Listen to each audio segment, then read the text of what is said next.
बच्चों अब हम बात करेंगे रिक्त समुच्चय की। रिक्त का मतलब होता है एम्प्टी, मतलब खाली। मतलब बच्चों एक ऐसा समुच्चय हो कि हम तुमसे कोई प्रश्न पूछें और उस प्रश्न का आंसर ऐसा हो कि उसका कोई अवयव ही ना हो। कोई अवयव भी ना होने का मतलब है कि जीरो भी ना हो, क्योंकि जीरो भी एक संख्या है।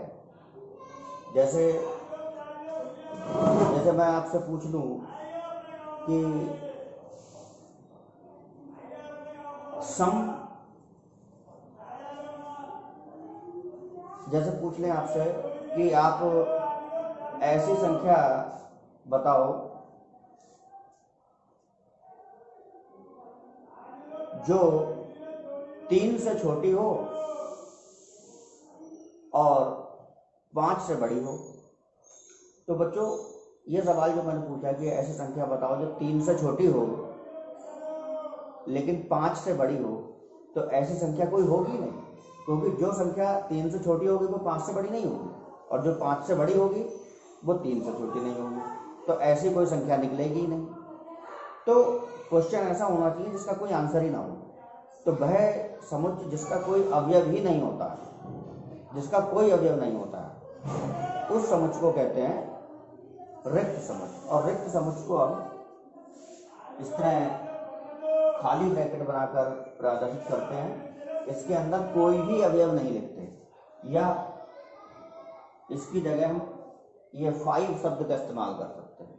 तो खाली ब्रैकेट बनाइए या 5, ये 5 आपका या खाली ब्रैकेट ये प्रदर्शित करती है रिक्त समुच्चय को। तो ऐसा समुच्चय जिसका कोई भी अवयव नहीं होता वह कहलाता है हमारा रिक्त समुच्चय। अब बच्चों ये प्रश्नावली 1.2 का पहला क्वेश्चन है, यही पूछा है निम्न में से कौन रिक्त समुच्चय है।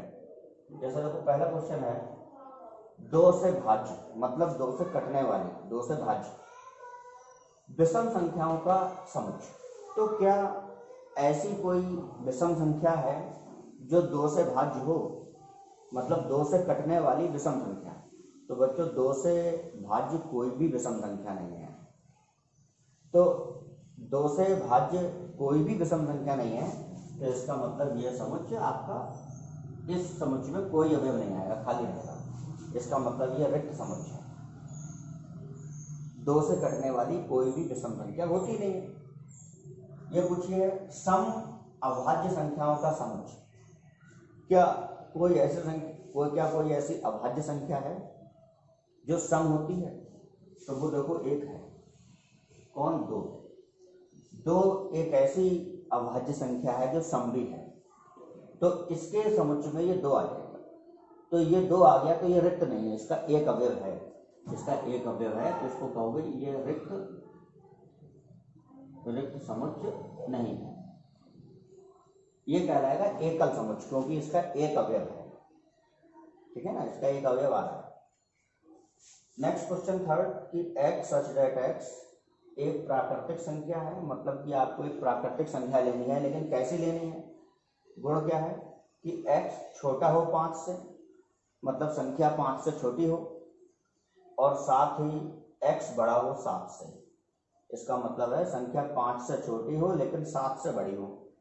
अब देखो कोई भी 5 से छोटी जो संख्या होगी वो 7 से बड़ी नहीं हो सकती, या तो 5 से छोटी होगी या 7 से बड़ी होगी। लेकिन ऐसी संख्या जो 5 से छोटी हो और साथ ही साथ 7 से बड़ी हो, क्या ऐसा संभव है? तो जैसे मान लो मैंने 3 लिया, अब 3 5 से तो छोटा है, लेकिन क्या 7 से बड़ा है? नहीं। तो इसी प्रकार जैसे 7 से बड़ी अगर ले लूँ, जैसे 8, तो 7 से बड़ी चलो 8 तो है, लेकिन क्या 8 5 से छोटा है? तो ऐसे बच्चों कोई भी संख्या निकल कर नहीं आएगी जो इन दोनों समीकरणों को एक साथ संतुष्ट करे, कि मतलब 5 से छोटी भी हो और 7 से बड़ी भी हो। तो इस समुच्चय का आंसर क्या रहेगा? रिक्त समुच्चय। इसका कोई भी अवयव नहीं होगा। इसी प्रकार चौथा है कि y सच दैट y, मतलब x की जगह इन्होंने यहाँ y शब्द का इस्तेमाल कर लिया है। फिर बोल रहे हैं किन्हीं 2 समांतर रेखाओं का उभयनिष्ठ बिंदु। क्या समांतर रेखाओं का उभयनिष्ठ बिंदु का मतलब समांतर रेखाएं कहीं पर मिल सकती हैं? जैसे मान लो मैंने 2 समांतर रेखाएं ली, अब बच्चों ये समांतर रेखाएं जो है इन्हें आप कितना भी आगे बढ़ाते चले जाओ या कितना भी पीछे चला बढ़ाते चले जाओ, क्या ये कभी आपस में प्रतिच्छेद करेंगे? तो नहीं करेंगे। तो इसका मतलब है कि समांतर रेखाओं का उभयनिष्ठ बिंदु हो ही नहीं सकता। और समांतर रेखाओं का इन्होंने उभयनिष्ठ बिंदु पूछा है, तो इसका मतलब यह समुच्चय भी आपका रिक्त है, क्योंकि समांतर रेखाओं का उभयनिष्ठ बिंदु होता ही नहीं। बच्चों पाठ मापन तथा बीमीय विश्लेषण में प्रश्न है कि गुरुत्वाकर्षण नियतांक कैपिटल जी की विमा हमें सूत्र F बराबर G m1m2 बटे r² से ज्ञात करें, जहां F गुरुत्वाकर्षण बल है, m1 m2 पिंडों के द्रव्यमान है और r दोनों पिंडों के बीच की दूरी है। तो बच्चों जो सूत्र है F बराबर G m1 m2 बटे r² से हमें गुरुत्वाकर्षण नियतांक कैपिटल जी इसकी विमा चाहिए। तो सबसे पहले हम कैपिटल जी के लिए देखो सूत्र बनाएंगे। तो ये बल का सूत्र है, हमें सूत्र बनाना है कैपिटल जी का। बटे एक करके देखो त्रिशी गुणा करें, जी m1 m2 बराबर F इंटू r², त्रिशी गुणा कर ली। तो कैपिटल जी बराबर हो गया F इंटू r² बटे m1 m2। ठीक, अब इसमें कैपिटल जी का सबसे पहले मात्रक बनाओ, कैपिटल जी का मात्रक। तो इसमें आने वाली हर भौतिक राशि का मात्रक इसमें लगाओ। जैसे F बल है, बल का मात्रक मैंने आपको बताया था न्यूटन या इसके अलावा किलोग्राम मीटर प्रति सेकंड स्क्वायर। ठीक है, तो यहाँ मात्रक एमजीएस पद्धति में लगाएंगे। तो बल का मात्रक हमने लगाया किलोग्राम मीटर प्रति सेकंड स्क्वायर इंटू आर जो है वो दूरी है, दूरी का मात्रक लगाएं। तो दूरी नापी जाती है मीटर में, तो आर का मात्रक मीटर, लेकिन लिखा है मीटर स्क्वायर, तो आर स्क्वायर तो मीटर स्क्वायर। बटे में m1 द्रव्यमान है, m2 भी द्रव्यमान है और द्रव्यमान का मात्रक होता है किलोग्राम। तो m1 द्रव्यमान का मात्रक किलोग्राम इंटू m2 द्रव्यमान है, उसका मात्रक भी किलोग्राम। ये हमने देखो सारे मात्रक लगा दिए। इसे हल कर लें, हमारा कैपिटल जी का मात्रक बन जाएगा। जैसे बच्चों को किलोग्राम से किलोग्राम कट जाएगा, ऊपर मीटर और मीटर स्क्वायर की गुणा हो गई मीटर क्यूब प्रति किलोग्राम इंटू सेकंड स्क्वायर। ये हो गई आपकी कैपिटल जी का मात्रक। अब इस मात्रक से ही बन जाएगी कैपिटल जी की विमा। तो कैपिटल जी की विमा बराबर मीटर का प्रतीक लगाओ कैपिटल एल क्यूब बटे किलोग्राम का प्रतीक कैपिटल एम, सेकंड का प्रतीक टी, स्क्वायर है तो स्क्वायर, और सारी घातें एक पक्ष में ऊपर ले जाकर एडजस्ट कर लो। जैसे m की घात 1 है, ऊपर ले जाकर हो जाएगी -1, ऊपर l की घात 3 है, t की घात 2 ऊपर जाकर -2, और अब इन्हें एक ब्रैकेट में इकट्ठा करके लिख दे रहे m-1 l3 t-2। और ये हो गई आपकी गुरुत्वाकर्षण नियतांक कैपिटल जी की विमा। बच्चों नेक्स्ट क्वेश्चन, वेग बराबर √ दाब बटे x। तो कह रहे हैं x की विमाएं लिखो या निकालो। तो इसमें बच्चों पहले जैसे हमें x की विमा चाहिए, तो हमें x के लिए सूत्र बनाना पड़ेगा। x का सूत्र बनाने के बाद x का मात्रक उसी क्रम में, और मात्रक बनाने के बाद उसकी विमा। देखो तो हमें सूत्र दिया है वेग बराबर √ दाब बटे x। अब देखो हमें x का मान चाहिए, तो जो x है वो √ के अंदर आ रहा है।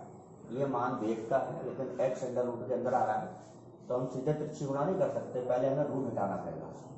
और रूट हटाने के लिए हम दोनों पक्षों में वर्ग कर देंगे। तो दोनों पक्षों में वर्ग करने पर वेग का वर्ग, वेग का स्क्वायर बराबर इस पक्ष का स्क्वायर करोगे तो अंडर रूट जो है वर्ग करने पर हट जाएगा, तो खाली बचेगा दाव बटे एक्स, रूट हट गया। अब बेग के बटे एक करके पिछली गुणा कर लो, एक्स की बेग स्क्वायर से गुणा, एक्स इंटू बेग स्क्वायर बराबर दाव, तो एक्स बराबर हो जाएगा दाव बटे बेग स्क्वायर। अब हमें चाहिए एक्स का मात्रक, तो यहाँ हमें दाव का मात्रक और नीचे बेग का मात्रक लगाना पड़ेगा, ठीक है। अब जैसे हमें मान लो दाव का मात्रक ज्ञात नहीं है, तो हम दाव का अलग सा सूत्र लिखेंगे कि दाव कक्षा 9 में सूत्र पढ़ा है, दाव P बराबर बल बटे क्षेत्रफल। दाव का सूत्र होता है बल बटे क्षेत्रफल, जिसमें बल का मात्रक किलोग्राम मीटर